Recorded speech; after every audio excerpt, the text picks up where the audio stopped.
ಕಮಂಗಿ. ಬಾರಯ್ಯ ಬಸವಯ್ಯ ಮುಖವು ತೋರಯ್ಯ, ಹಗಲು ಇರುಳು ನಿಮ್ಮ ಧ್ಯಾನ ಮಾಡುವೇನಯ್ಯ. ಬಾರಯ್ಯ ರಗಪ್ಪ ಬಾಬಾ. ನಮಸ್ಕಾರ ಬುದ್ಧರ.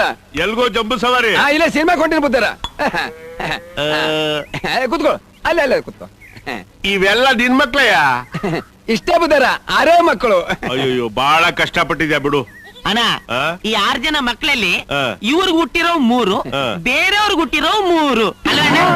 ಏನಂದ್ರೆ ಎಲ್ಲ ಬೇಕು ನಾನು ಮಗನೇ, ಕುಡುಕನಾದ್ರೂ ಸರಿ ಕಳ್ಳಾದ್ರೂ ಸರಿ ಗಂಡನೇ ನಾನು ದೇವ್ರ ತಿಳ್ಕೊಂಡು ಸಂಸಾರ ಮಾಡ್ತಿರೋ ನಾನು ಹೆಂಡತಿಗೆ ಕೆಡ್ದ ಮಾತಾಡ್ತೇನೋ ತರ್ಲೆ ನಾನು ಮಗನೇ. ಇನ್ನು ಇವನಾದ್ರೂ ಪೋಲಿದನ ಇದ್ದಂಗೆ ಎಡ್ಕೆ ಬಲ್ಕೆ ಮೇಯ್ತಾನೆ ಅಂದ್ರೆ ನಂಬೋದು. ಪಾಪ ಆ ತಾಯಿ ಶ್ರೀರಾಮಚಂದ್ರ ಹೆಂಡತಿ ಸೀತಾಮಾತೆ ಇದ್ದಂಗೆ. ಆ ತಾಯಿ ನಂತೇನೋ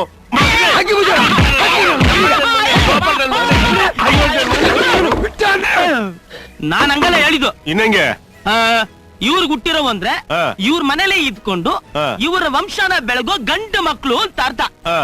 ಬೇರೆಯವ್ರಿಗೆ ಹುಟ್ಟಿರೋ ಅಂದ್ರೆ ಮದ್ವೆ ಆಗಿ ಬೇರೆ ಮನೆಗೆ ಹೋಗಿ ಆ ಮನೆ ನಂದಾದೀಪ ಬೆಳಗೋ ಹೆಣ್ಣು ಮಕ್ಳು ಅಂತ. ಹಂಗ ಸರಿ ಸರಿ, ನೋಡ್ಲಾ ಪಿಕ್ಚರ್ ಹೊತ್ತಾಗತ್ತೆ. ಬರ್ಲಾ ನಡೆ ನಡೆ ನಡ್ಲಾ. ಕೋತ್ ನನ್ ಮಗನ್ ತಗೊಂಬಂದು ಅದ್ರ ಬದ್ಲು ನೇರವಾಗಿ 3 ಹೆಣ್ಣು 3 ಗಂಡು ಅನ್ನಕ್ಕೇನ್ ನಿನ್ಗ್ ರೋಗ? ಹಿಂಗ ಹೇಳಿದ್ರು ಒಂದೇ, ಹಂಗ ಹೇಳಿದ್ರು ಒಂದೇ. ನೀವೇನೋ ಬುದ್ಧಿವಂತರು ಅಂತ ಹೇಳ್ದೆ. ನೀನ್ ಈ ತರ ದಡ್ಡ ನನ್ ಮಗ ಅಂತ ಯಾವ ನನ್ ಮಗನಿಗೆ ಗೊತ್ತು? ನೀನ್